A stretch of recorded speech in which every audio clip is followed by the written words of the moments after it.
that happen? I mean, how did you go from being in IT? It wasn't even fun. It was boring. Yeah. Gosh, 18 years. Wow. Literally went back down to zero. And then when I started building it back up, I had a completely new outlook on life. If I'm not going to be enjoying my time and my journey and seeing my kids. So I'd never done anything on social media. I've never done I've never done a product business. I've never done a B2C business. I've never done anything online. Nothing. No social media experience whatsoever. And I just thought, gosh, this is a big challenge. Let's go for it. Tim Hayden is a fearless entrepreneur and the driving force behind Hagley West watches. From selling his home to fund his dream, to building one of the fastest growing watch brands in the world. I'm not going to earn any money for a few years, and I've just got to throw myself in. Is that when you sold your house? Overnight to zero income.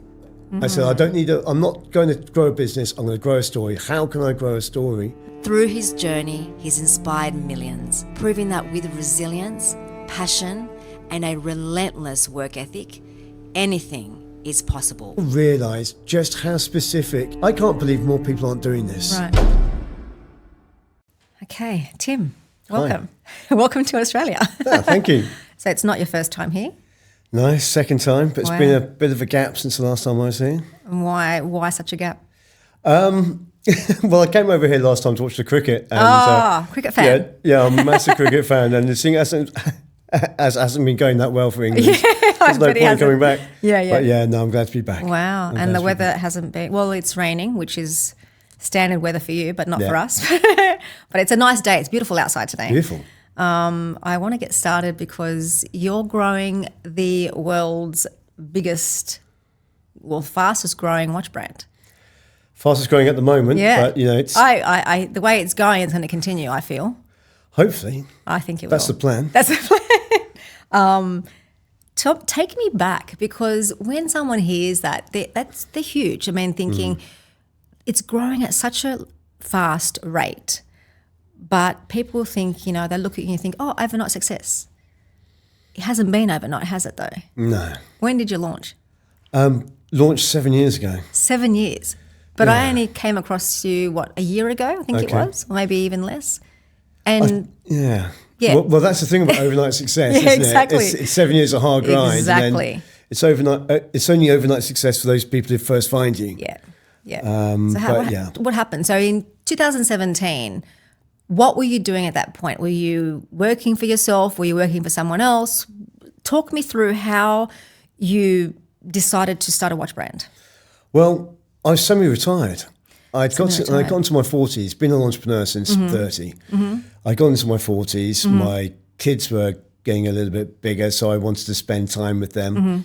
And I just wanted to stand on the side of a cricket pitch and a rugby pitch and watch them play and grow up. So I was semi-retired. And then as they started getting bigger, I thought, I had this itch that I needed to scratch. I felt that I hadn't reached my full potential as an entrepreneur. And I just always thought, well, what's the biggest goal? What's the biggest challenge? And there is no bigger challenge for an entrepreneur than to try and grow a global brand. And one day I just thought, you know what? I don't want to go through life and wonder what if. So I thought, bugger it. Let's go for it. Let's see what happens. What were you doing though? What were you doing as a career? You said you were semi-retired. IT. IT, yeah. Went really from boring IT crap, to watches. Yeah. How did that happen? Did you have a love for watches? No. Or? No love of watches at all. What do you mean? I love of entrepreneurship. How? Okay, yes. But how I didn't even wear a watch. So how did that happen? I mean, how did you go from being in IT, doing what exactly? You think you were doing the boring parts, weren't you? Yeah. The boring parts. It wasn't even fun. It was boring. Yeah. IT services is the back-end IT services. I did it for, 18 years. Wow. But I got to the stage where I had the business set up where it was just a lifestyle business. I did grow it massively in my 30s. I lost everything in the crash in 2008. So literally went back down to zero. And then when I started building it back up, I had a completely new outlook on life. And I just thought, well, why am I building this up if I'm not going to be enjoying my time and my journey and seeing my kids? So the second time around of building the IT business, I just thought, I want to take it easy. I want to build it up, have a nice lifestyle, play a bit of cricket, watch my kids grow up and enjoy myself. But then I got to the age, and I thought, no, I want to go for it. I want to see just how far I can go. So you wanted that, but then how did you make the transition into watches? Into watches. It wasn't my idea. Yes, it was somebody else's idea. Again, how did that come to you though? Did you sort of meet this person and he brought the idea to you? Or we played cricket together. Wow. As a friend of mine were playing cricket. After the game of cricket, we were having a beer, as you do after the game of cricket. Yeah. And I said to him, what do you want to do with your life? How was he young? He was younger than you? I was younger, 16, 17 years younger, and I was being the old statesman. Yeah. And he said, I want to grow a watch company. And I said, okay, well, tell me about it. Yeah. And then it just ignited something in me. Really? I just looked into it. I thought, this could be it. Is that a question you ask everybody you meet? What do you want to do with your life? Yeah. Not really. To be honest, I think that's the only person I've ever asked. I do. Not all the time, but if I see someone that's got a lot of potential, I kind of would ask. But it's not a typical question people ask. No. Especially, I know, sounds bad, but men. You don't think, oh, what do you got to do? You know what I mean? Well, the funny thing was, I was with this guy and we'd spend a weekend together and we were rooming. Right. And as you do on playing cricket and cricket tours. And he was reading these books on like how to better himself, how to be an entrepreneur, how to, positive thinking books. This guy here you're talking about. Yeah. Ah, right. So, then I just said to him, I said, okay, then what do you want to do with your life? I've seen you all weekend reading these books. Yes. And then he that said, makes sense. Yeah. Okay. And then he said he wants to be an entrepreneur. Right. And I said, okay, well, let's talk about it. Let's get home to the UK and let's talk about it. Yeah. And so that happened and it happened. Ignited a spark within you. Yeah, well, I went away and I researched it and I thought, gosh, this is huge. I didn't realise just how big the watch industry was. Really? So I wouldn't know either. Yeah, it was 2 billion watches a year get sold worldwide. Really? Yeah, it's massive. Wow. And I just thought, gosh, this could be an opportunity here. And then I had to look into what social media was. I mean, I'd never done anything on social media. I've never done I've never done a product business. I've never done a B2C business. I've never done anything online. Nothing. No social media experience whatsoever. And I just thought, gosh, this is a big challenge. Let's go for it. Wow. So when you discovered, okay, you spoke to this gentleman and you said to him, let's do it. So together, or he came to you and he said he wanted to partner up, or how did that work? Yeah, well, at first I was just going to be the money and the mental on how to run a business, use my business experience. He explained to me how you can grow businesses on social media, which I'd never used before. Because 7 years ago, I don't think TikTok existed. No, TikTok didn't exist. Did Instagram? I don't remember. Instagram was about. Right. Okay. But everything more or less that he said and how the business would grow, none of that happened. Really? Because I had all this new information. Oh, Instagram can do this and you can do this on social media. And I was sort of thinking, wow, where have I been for the last 5-10 years? This is incredible. Right. So I went into it with this deluded optimism that we were going to be mega millionaires and this business was going to explode from day one and everything was going to be nice and easy. Yeah. I thought, gosh, I wish this was here when I was younger. Yeah. And then we started and it's just nothing happened. Wow. It's just, I lost all the money I put to one side for advertising. That went within 6 weeks. I once went 83 days without selling a watch. And then I just thought, hang on a sec, the stuff that this guy's told me wasn't quite correct. Right. But I saw a linkling of opportunity, of a possibility. And I thought, well, if I'm really to do this, if I'm really going to do this, I've got to go all in. Right. I've got to get rid of all my other business interests. Right. I've got to get rid of my comfortable lifestyle.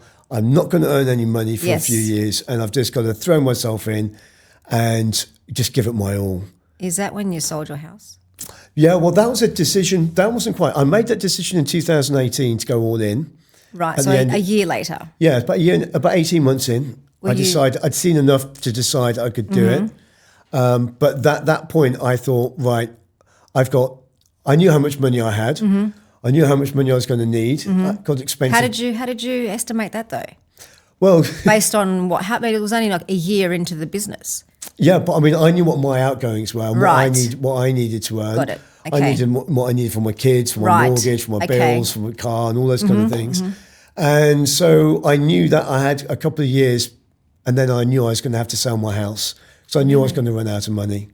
So I gave up my other business interests. So basically I went to overnight to zero income, which I stayed at that point for about 3 years with zero income. So I had to sell my house to make sure that it gave me time. That's what I did. I just bought some time. I had so much faith in myself that I could do it.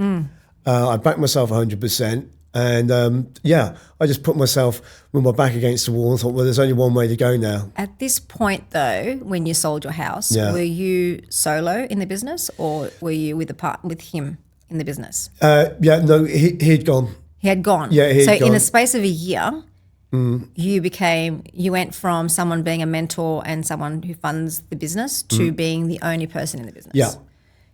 But in that 1 year, he had gone, but you had realised, I'm assuming, the potential of where this could go. Yeah, because I realised that I heard a lot of things about social media and how the business would grow. And really, it was all wrong. Businesses grow like they've always done over thousands of years. It's the same thing. We just got a different platform to shout out. Yeah. We have to offer value. We have to be consistent, persistent. We've got to be patient. And we've got to basically spread word of mouth. We've just got a new vehicle to do that. Yeah. So I can now spread word of mouth around the globe rather than just locally. Yeah. So that can move faster. But I saw this great opportunity and I thought, well, I'm not going to grow a business. I'm going to grow a story. Yeah. And that was the way I looked at it. I said, I'm not going to grow a business. I'm going to grow a story. How can I grow a story? So I decided to approach the cricketing community, professional cricketers, and say, look, can you wear a watch? Can you post about the watches? And I grew the business through the cricketing community. So I built a story. Then I went to the market and I did a crowdfund. I broke the world record for crowdfunding. Right. Raised those money. I got Chris Gale, my business partner, West Indian cricketer. So I flew out to Jamaica to sign him up. I flew out with the film crew. It's quite a... So you did crowdfund. So do you think this is after you sold your house though? No, I did the crowdfund before I sold the house. Right. But I didn't want to touch the money for myself. Oh, right. Okay. I wanted to put it all into the business. Okay. And I thought, I don't want to pull... One of the things with businesses, and that I've found through my years of working, is that the biggest... or the most expensive part of the business, or the biggest drain on resources is me. Wow. Oh, is money that an owner can take out. So I thought, well, if I put myself in a position where I take out zero, absolutely zero, but I give all my time and energy, I'm going to put myself in the best position. Yeah. So the thing that I think a lot of people can relate to is, I don't think many people would sell their house. It's going all in. And basically burning the all everything behind you, and just there's no second that's it, there's no second chances, that's all it. But a lot of people are scared of what others would think. When you told your family and your kids particularly, at this point your kids were living with you, how did you tell everybody, your family and your friends, and well, not so much your friends, more your family and your children, that you're going to sell the house? And how were their reactions, and did their reactions affect your decision making? Well, they didn't affect my decision making. Yeah. I knew I had to do it for myself. Yeah. Selfishly, did almost. They persuade? What were their reactions? Well, we had differing views. Right. Some thought I was crazy and nuts. Some thought this is just too big a risk. I remember posting about it on social media, and members of the public saying, "How can you do this to your kids? You're risking everything. You should be looking after your children. You should be doing this." When I was selling my house, I was 50 years old. Yeah. So it's like, this is too much of a risk at your age. Yes. Whereas my kids were my biggest supporters. Yeah, really. And in fact, my kids would have looked down on me if I hadn't have done it. Oh, that's so awesome. This is how I look at it with kids, and you have kids as well. Yeah. You can tell your kids a million things, and will they do it? No, you don't know. Yeah.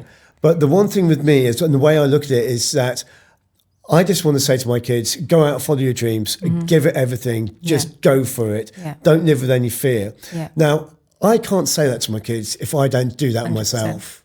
100%. So I just wanted to show them. I said, well, watch your old man. Yes. I'm going to put my money where my mouth is. I'm going to go for it.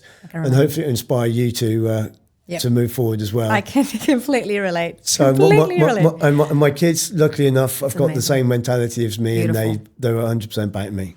Awesome. Going back to where it all started, the name Hagley West. Yeah. How did your ex-partner come up with that, the business partner, or did you come up with that name?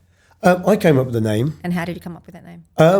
It's quite easy, really, because the whole idea of the watch company came about after a game of cricket, and my partner Cricket, and it seems like a pivotal, like the centre of everything. Yeah, right. And my cricket team was West Hagley Cricket Club. Really? Yes, we just switched the name, West Hagley to Hagley West. Oh wow! I said, I'm building a story.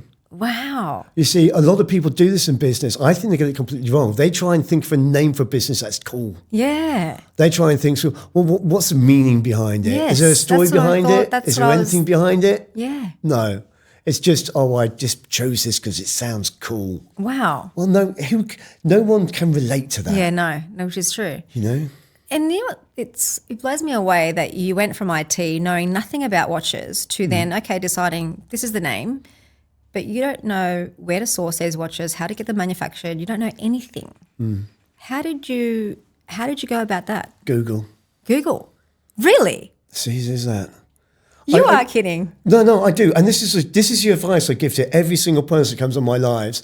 They say, I want to start a business, but I don't know where to start. Yeah. And I always say, well, what have you done so far? Yeah. Well, I don't know. Yeah. Well, at least, why haven't you at least Googled, how do I start a business? Just Google, how do I start a business? That's going to give you the first step. But in terms of sourcing manufacturers, you just Googled that and then went to, I think where are they sourced now? China. So you went to visit them? Well, I'd never, and this is one of the things, when we decided on starting the watch company, I registered the business in September. By December, I had set up the business, registered it, sorted a logo, trademarked it, set up all the banks. I designed the watches. I'd flown out and found suppliers. I flew out to Hong Kong and China, met them, went through the process, and we started manufacturing. And that took me 11 weeks from registering to the manufacturing starting. And then it took another 8 to 10 weeks for the manufacturing to happen. And then March 28th went live. Wow. I can't believe that. Yeah. Designing them, you just looked at other designs online. What in your mind though, what vision did you have for the watch? Did you want it to stand out? What was your purpose behind creating a watch that was different to the others? Yeah, well, first off, I thought I'm not going to compete with the luxury watch brands. That's not my market. I just want to design watches that are for everyday people at an everyday price. But one of the things I saw when I looked into the market was that there was a huge gap in the market between luxury watches and fashion watches. There's this gap which is like the 800, 600, 700 pound watches, which were really going out of fashion, which people were really not wanting to wear that much anymore. More and more people were using the phone for the time. Right. So I saw the luxury watches was stable, but then the affordable watches, which is basically under £200, I saw that as a really big opportunity because people now want to buy 3, 4, 5, 6, 7, 8, 9, 10 different watches. And they want to pair a different watch with a different look, with a different outfit. So that was where I decided to pitch the business at that level.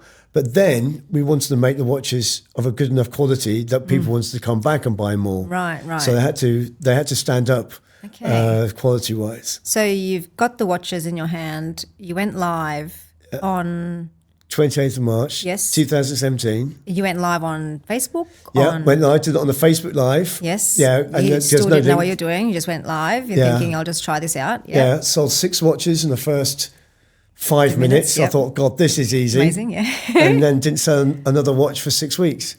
Wow. And that was back in 2018. 2017. That was 17. That's right. Yes. 2017. The whole of 2017, I think we turned over about £20,000. The whole year. Right. And you just kept at it, kept going. You were on social media all the time like you do now, or was it different back then? It was a bit different because I was doing it as sort of like a part-time role and the other guy was running it. I mean, we once went that one stage with 83 days without selling a watch. And during that period, I actually forgot I had a watch business at one stage. Right.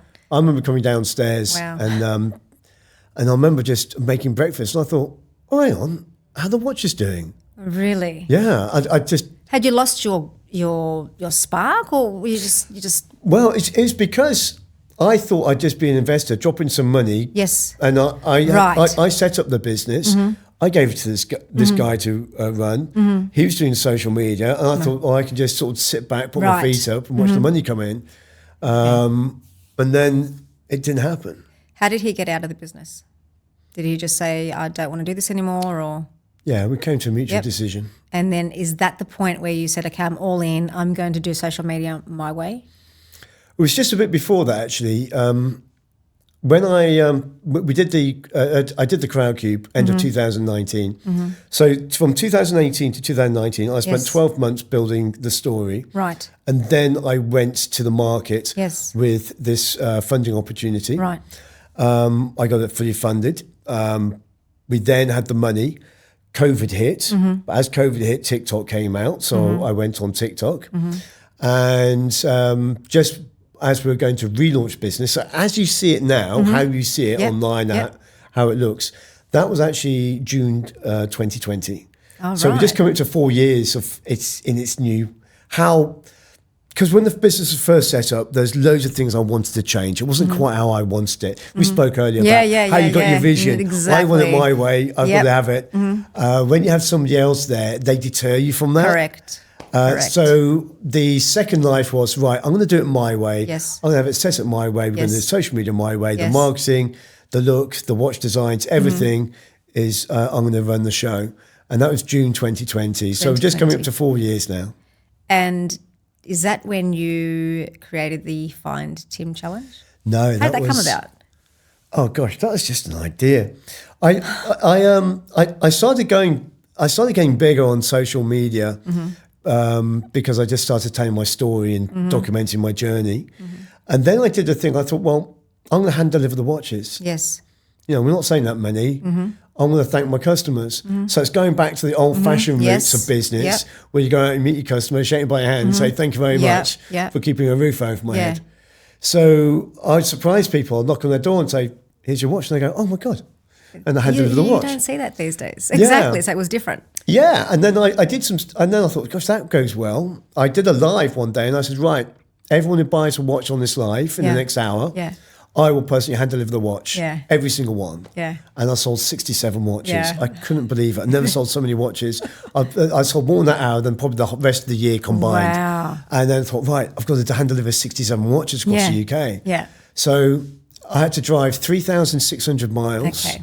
I went from Scotland out to Hebrides, over to Northern Ireland, Wales, all across England, and we handed these watches. But I had 67 pieces of content. Yeah. And I put those out. They all went viral. Right. So this built and built and built. Okay. I was just on TikTok then. Oh, right. And then that was 2021.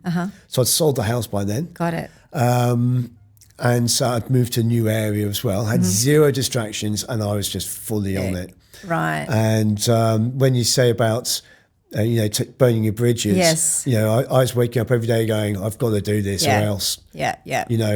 I had no plan B, no safety net. It's got to work. If it doesn't work, I am screwed. Wow. So I woke up in fear every morning that I just got to get on it. Yeah. So 2021 we did that. And then at the beginning of 2022, so a couple of years ago, I just had this idea because I'd grown up to about 600,000 followers by then, I think, on TikTok. This is on TikTok, okay. And I just thought, wait, if I went live. Yeah. Were you going live daily at this point? How often were you going live? 2021, I started going live. Daily? Yeah, more or less. Really? Yeah. Do you still go daily? Connecting with an audience. I mean, going live to about 10 people. So you didn't care. You're just like, I'm going to go live daily. Wow. Okay. So back then you decided to do a live. Yep. Yeah. And then at the beginning of 2022, I thought, if I go to a random place, announce where I am, how long will it take for somebody to come up and find me? How did that come to your head? I mean, how did that come to your head? I was just in a shower. Oh, wow. And like most of my ideas, if I'm sitting at my desk, I don't get that many ideas. Yeah, same. If I'm out, I'm on the run, I'm in the gym, in the shower, that's when the ideas come. Right. And then I just thought, because I was thinking about the lives, I was thinking, gosh, my popularity is growing now on socials. I wonder if I went live somewhere, if there'd be somebody out and about that would see it and come up to me. Yeah. I said, it'd probably take a few hours, but it will happen. So I announced that I was going to do this challenge for somebody to find me in London. I went in, I sat on the South Bank, just down about a quarter of a mile from House of Parliament on the South Bank, found a little coffee shop, set up the live. I mean, I sat there, had a coat, scarf, had a hat on. It was cold. It was January. Right, which is cold. You're talking about the weather in London. Yeah. So, London, South Bank, January. And then I thought, I'm going to be sat there for 4 or 5 hours. I had battery packs ready to change over. I had a little stand, put my phone on it. Tell me how long. I said, right, here we go. I am sitting outside this coffee shop. I'm on the South Bank. First person to find me and say, love your journey is going to win a watch. Yeah. When you said, before you continue that, you said the phrase, love your journey. Love your journey. So first of all, you came up with the concept of people finding you. Yeah. But then there was the extra part of they had to say the slogan, love your journey. How did you come up with that? Well, love your journey was before everything. Yeah. Right. Love your journey is my ethos. Right. Just when you go through a life, there's many things that happen to you. Everyone's got their own journey. No different there. And I realised, I think in my late 30s, early 40s, that the importance of life is to enjoy the journey. Correct. Not the goal. Yes. So that became my life ethos. So when I started this business, I was thinking, well, what's the brand? Yes. What can the brand be? I thought, we've got to put something over. A lot of people said, make cricket the brand. And I thought, well, I love cricket. Yes. But cricket's not that sexy. You know, and I don't like it. But I love it. My definition of heaven is sitting for 5 days watching a test match. That's torture. That's my definition of torture. Yeah, no, absolutely not. So, I knew cricket wasn't going to be the brand. And then I just thought, well, let's make it love your journey, because no two journeys are the same, whether they be emotional, physical, geographical, mental, financial, but every journey is marked by time. Yes. And time is a link to the watches. Yes. So interesting. So I just started thinking, well, let's celebrate journeys, not just mine, because I'm documenting my journey, but let's celebrate journeys of others. People have overcome adversity to triumph. Yeah. Let's show how good people are, how strong people are. Let's get people talking about it. So I did a few things. I actually filmed a documentary of a guy walking around the coastline of the UK with a dog. And I went and visited him at different places around the UK. And I filmed this series on YouTube. You can still see it. Really? Yeah, it's still on YouTube. Okay. If you actually look up loveyourjourney.com, you'll go to my old YouTube channel and you'll see a documentary I made. This is back in 2018. Wow. 2019. So anyway, so I had this ethos and I thought, I'm going to put this on all my watches. So I've got Love Your Journeys written on the back of all my watches. Oh, really? Yeah. It's on the watch boxes as well. It's all over. Okay. And then I just thought, well, if someone finds me, they've got to say the logo. Yeah, they've got to say the slogan. That. So when I was down the South Bank, I sat there and I thought, I'm going to be here for 4 hours. Yeah. I went live and I was just talking genuinely into the live. I said, right, I'm here. Had a coffee. I was wrapped up warm. Yeah. 1 minute, 50 seconds in, this guy runs up behind me. 50 seconds? 1 minute, 50 seconds. Oh my goodness. Puts his hand on my shoulder and goes, love your journey. I just went, you're kidding. What? I was so stunned. Wow. I was in shock. Actually, I'll have to put that video out again. Yes, the first you one should. Again. And I was just so shocked. And I stopped the timer. I said, how do you know? He goes, I've taken a day off work. How many clues did you give? I mean, that's... No, I just said, the silent find team came along a bit later. Oh, right, okay, so it's kind of developed and evolved. Right. But that was just like, I just sat there and said, right, I'm outside this coffee shop. I'm sitting here. But this guy had taken a day off work, had stationed himself in the centre of London, I think at Leicester Square. Right. He'd seen a post that I put up on my Instagram story showing me crossing a bridge over the Thames. And so he'd gone, and he was standing by the London Eye, which is a quarter of a mile away. Yeah. When he saw me go live, he sprinted the whole way. Wow. And the crazy thing was, within about 5 minutes, 10 people were there. Really? And I just sat there, what the hell is going on? I didn't know what to do. So can I ask you though, before then you were hand delivering them. Yeah, not all of them, but some of them, yeah. Right? So doing this different approach, that wasn't because of you wanted to save time and not have to travel all around London or the globe for that matter. I still do some hand deliveries. Right. I did one the other day. I did a random one. I just picked, I was on a live in the morning. I said, I'm going to pick out 2 people, one in the UK and one somewhere in Europe. Right. And my challenge is to hand deliver them both in a day. Wow. I've got to hand deliver them both by midnight. And I pulled the first one out and it was Edinburgh. I thought, bloody hell. Right. How am I going to get there? And then I pulled the second one out. It was Lithuania. Oh my goodness. And I hand delivered I managed to hand deliver the second watch about 10 minutes before midnight. So I had to fly from London to Edinburgh, hand deliver one. Then I had to fly from Edinburgh to Copenhagen. Oh my goodness. Copenhagen to Latvia. Then Latvia to Lithuania, to Vilnius to Lithuania. And the lady called Lena met me at the airport there. And I got there just before midnight. Oh my goodness. Yeah, incredible. So after that, yeah, so those are stupid challenges. Wow. So you did that live. And at this point, I'm curious, were you just growing your brand just by doing lives on social, or were you paying ads?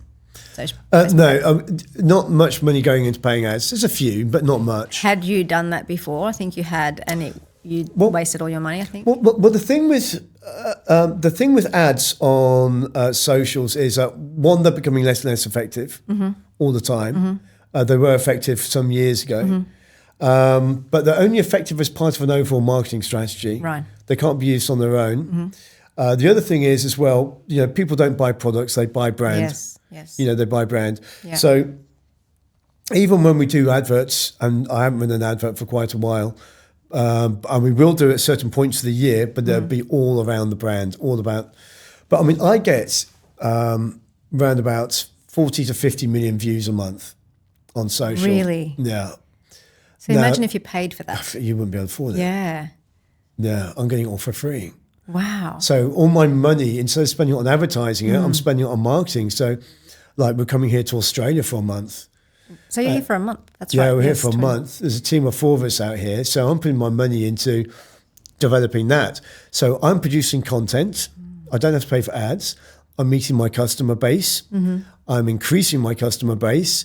And I'm prolonging and developing the story of growing the watch brand.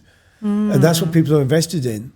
What do you feel are the key ingredients to being successful on social media with growing a brand or growing a business, whatever it may be? Yeah, I think transparency, being yourself. Number one. I see so many people try to be someone they're not. Yep. And I think you've got to pick something that suits you. I mean, I couldn't do the type of post that you do. Oh, yeah. That's not me. Yeah. And I think if I tried to do that, they'd say, you just pretend to be Katrina. Yeah. So do you find your own style. Don't copy anybody else. I think when people copy other people, it stands out. It stands out, yeah. Find your own style. But I think the most important thing for social media, how to be successful, there are 3 elements. Right. And that's consistency, persistency, and patience. Everyone starts at 0. People give up too early. You've got to keep going. I mean, we did, for example, I just did TikTok for a while. And then at the beginning of last year, I thought, right, okay, I'm going to now look at doing Facebook and Facebook Reels. So I started Facebook Reels last April. So it's only been last April. Yeah, just over a year. You've grown to 2 million followers. 2 I think million, just over 2 million on Facebook. And you started that last April. Yeah. So a year ago. Yeah, I mean, it exploded. We did, I got up to 150,000 followers in the first week. It just blew up. Okay, so I was 1 million followers after 2 months. you were going live on there, or you're just posting? Or how did Posting. you just posting without going live on Facebook? Yeah, no, then I started going live afterwards. But you're posting first? Yeah, I posted first, but then I went live. As soon as I saw it accelerating, I got on live straight away.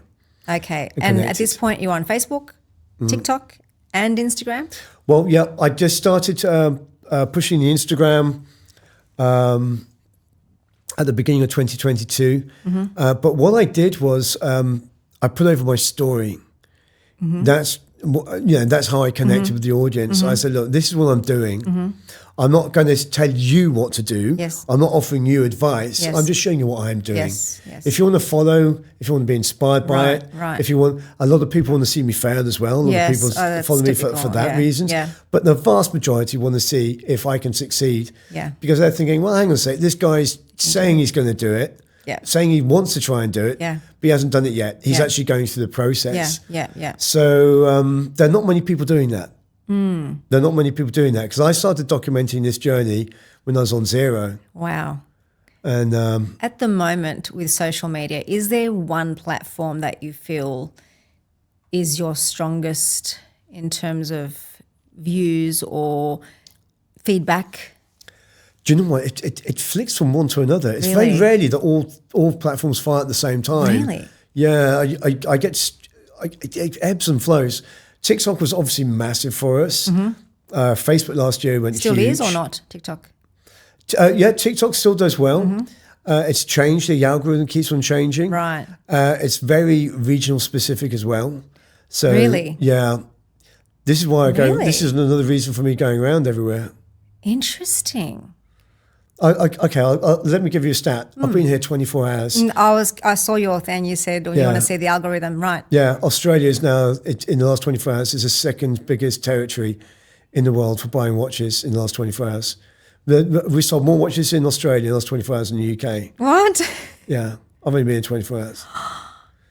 You go live. The top 3 locations on my website Oh my goodness.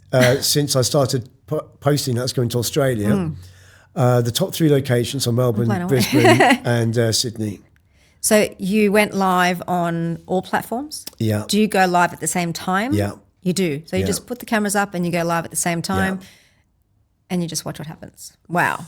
Yeah, I mean, everywhere I go, I mean, I'm doing this thing called the Find Tim in 50 States, going across America. Right. So I've been to 39 states. Now, here's the thing. This is the thing, and I can't believe more people aren't doing this. Right. What's that? When people realise just how specific when people realise just how important it is where you are when you go live, more people would move around.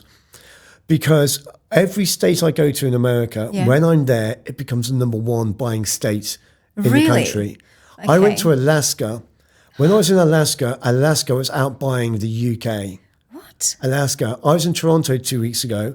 This is the first time I've been to Canada. Ontario, Canada was the best site or the best territory in the world for sales. In the 4 days I was there, it was out buying the whole of the USA. Wow. So you're basically saying if a business wants to dominate an area, to go there and go live there. Yeah. It's just Wow. This is what people I don't think understand, or I think so many people get this wrong. They go, right, I've got a social media business. I don't need to move because I've got the social media. Yes. No, move. It's like Right. the old businesses in the days when you'd set up a stall somewhere. Right, I need to start selling in London. I'm going to set up a stall in London or a shop. Yes. Then I'll go to Manchester, Liverpool, Yes. Birmingham, Bristol, and you move around and you go to each region. You do the same on social media because the platforms will put you up in front of the local area. Why? When I do a Find Tim challenge in a certain area and I go live, I can get over 100,000 people watching me. Wow. And when it gets to a certain point on that live, they will put me up just in that regional area, and there's people seeing me for the first time ever. You don't put, it says you can put location. You don't put anything. You just basically go live. Just go live. It's basically what I do is every time I go to a new area, I'm planting a little seed, saying, "Here's a Hagley West seed here, and then I've got to keep watering them, obviously. Yeah. But yeah, it's so regional. Wow. Social media is so regional. Everywhere you go, that area will explode. How many countries have you been to now? I don't know. lost count. Are you planning on going global around the world? Yeah, I mean, what I'm doing is I'm concentrating on. I started concentrating on UK, obviously first. Couldn't afford to fly all over the world then. Yeah, exactly. Then I decided to go to America, so I took a few little trips, started building up slowly, being patient, did a few more. At the moment, I'm just waiting for a visa to come through for America, so I can't go back to America until the new visa comes through. So then I'm like, okay, what other territories do I need to develop? Canada, Europe, and Australia. So I went out to Canada a few weeks ago. I was in Toronto for just 5 days, dipped my toe in the market there. It exploded out there. I've done trips this year to Luxembourg, Netherlands. Wow. Where else? I've been Belgium, Germany, and I've got loads more. I've got Norway, Finland, Sweden, and a few others to go back to. Oh, wow. And so we're now opening a fulfillment centre in the Netherlands. Oh. We're now opening another fulfillment centre in Toronto. And now we've come here to Australia, and I want to build up this area and hopefully open a fulfillment centre out here next year. Wow. So just territory by territory. How many countries have bought? I've bought a watch. 108 now. 108. I think it's 108. I saw 106, but it could be 108. Yeah, no, it's 108 now. Yeah, Wow. I did. There's 2 more. Wow. Can't remember which 2 there were now. And how do you think with the watches, what makes it different? What makes Hagley West watches different to other watches? Brand story. This is brand story. That's it. I mean, you've got to be honest with yourself. If your product or your service, you're reinventing the wheel, or you're bringing on something completely new, then fair enough. There's not many products out there that can do that. And I think too many people don't start a business because they think, I've got to think of something brand new. Yes. No, do something that people actually need and want. Just do it better. Do it with a better message. And that's what we're doing. So the people buy, the audience are buying Hagley West because they connect with Love Your Journey. They connect with the brand. They're connecting with the story. And hopefully I'm making all my customers feel valued. You are. And your authenticity comes across.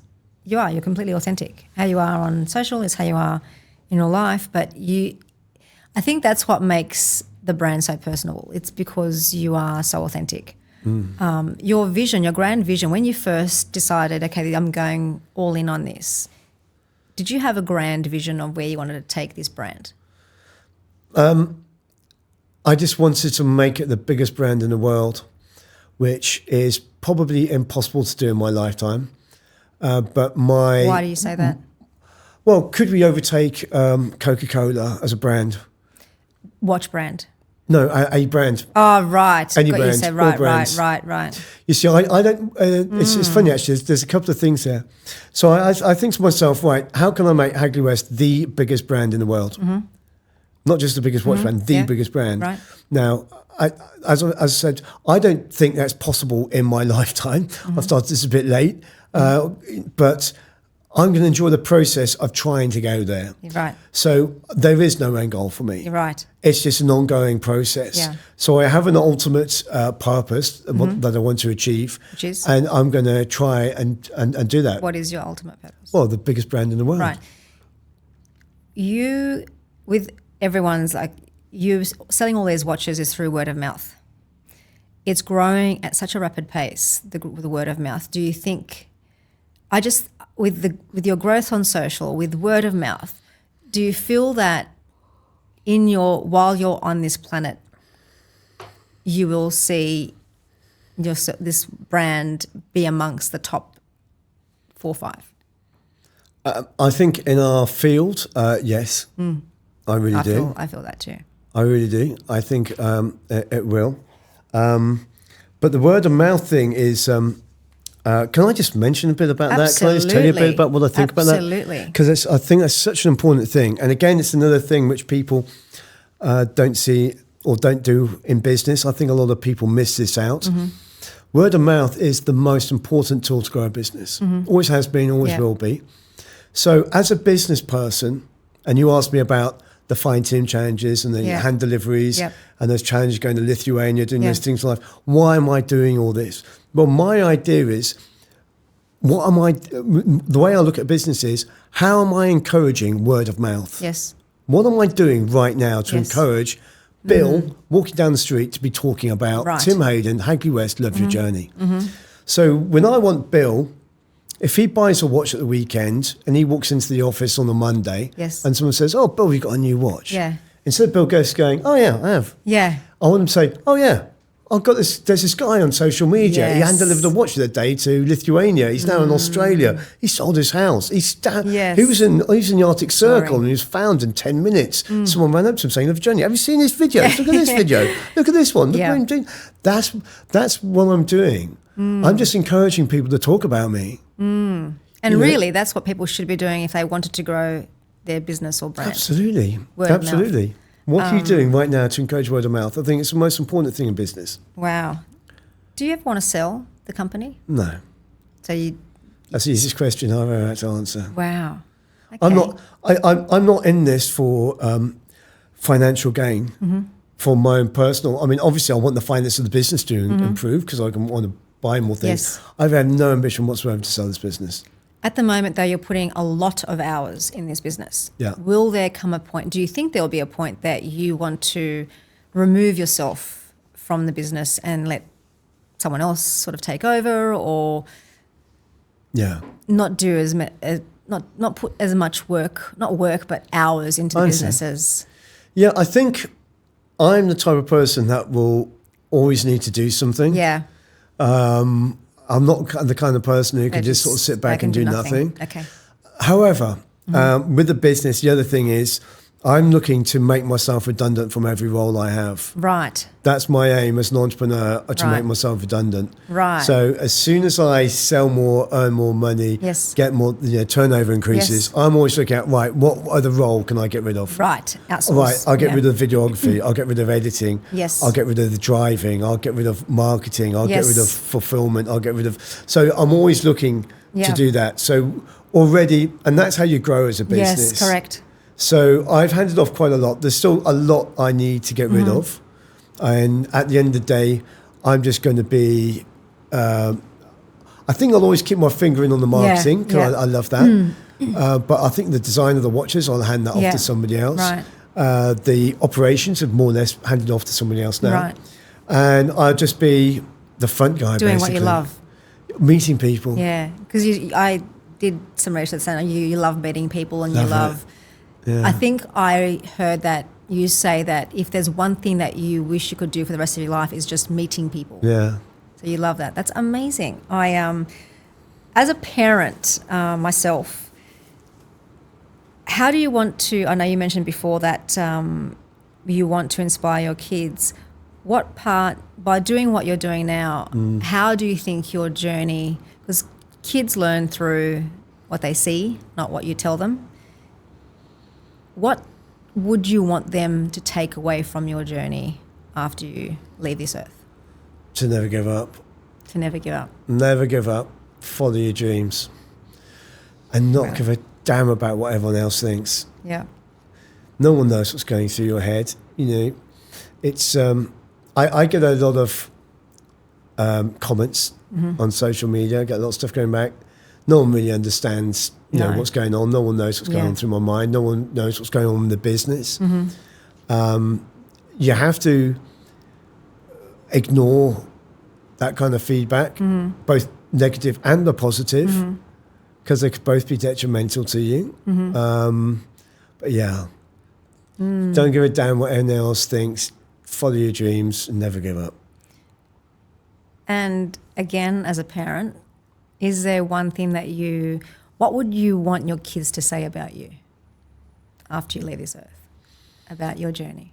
He was a great cricketer. So nothing about the watches is like he's a great kicker. He Do bowled you a still mean, play? He bowled a Do you mean still away play? swinger. I very rarely. Really? Very rarely. Isn't that interesting though? You started off as a passion for cricket and now you've gone all in. So now the watches are your passion. But you still have the passion for cricket, but not as the watches are sort of on par, I'd say. Well, when I was, I love watching cricket. I love playing cricket. in my mind, I'm a far greater cricketer than I ever was. Really? Physically. That's funny. But I love it. I'm going to play in about 6 weeks' time. I've got a game coming up. It'd be probably my only game of the year. I did a charity game last year. I put together a charity game with some famous cricketers as well. So that was a lot of fun. Interesting. So I think that's the only cricket I'll play going forward will be the odd beer game or a charity game or something like that. Okay. Oh yeah, the competitive cricket It's gone. No, I don't want to do that anymore. Wow. I know that you added clothing to the brand. Yeah. Is there anything else that we might see added to the brand? Well, the clothing is. I was just dipping my toe into the clothing market. How's that going? I've got a lot of ideas for it, but I'm going to separate the brands. I'm going to totally separate the brands. The Hagley West Clothing is a separate limited company, but I'm going to repackage it. So we learnt a lot. Yeah. We just launched 4 products. Yes. Beanies, caps, hoodies, and t-shirts. And we've learned a lot from it, but that's certainly something I'm going to do, but it's probably postponed until next year now.